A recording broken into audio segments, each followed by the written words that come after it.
Ubu bafise yongeye mwishene ya hano iwacu i Burundi.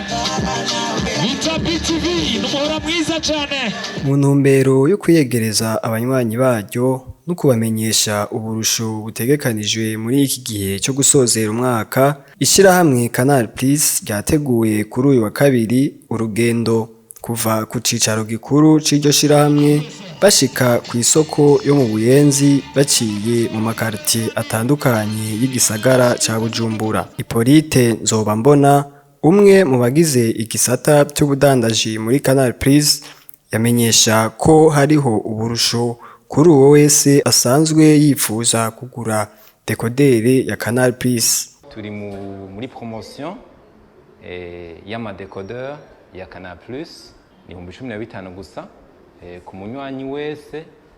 Hari amashene kuvyerekeye inkino, haba ku bana, hari amadessin anime atandukanye, haba ku badamu n'amashene muri gihugu c'u Burundi twari yashizemwo. Abandanya amenyesha ko iryo shirahamwe ritagarikiye uturusho kuvyerekeye dekoderi gusa, kuko ngo no kubaguze amayinite bahorana hariho uturusho baronswa.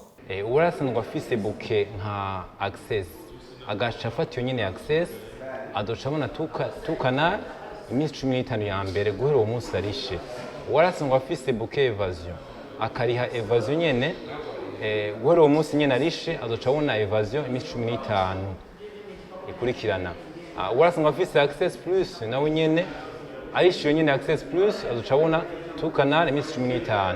Urasanzwe afise evasion plus konyene azoca abona tu CANAL iminsi 15 ya mbere. Mwomenya ko ubwo burusho bwatanguye gutangwa igenekerezo rya 14 Munyonyo bukazorangira igenekerezo rya 31 Kigarama uyu mwaka.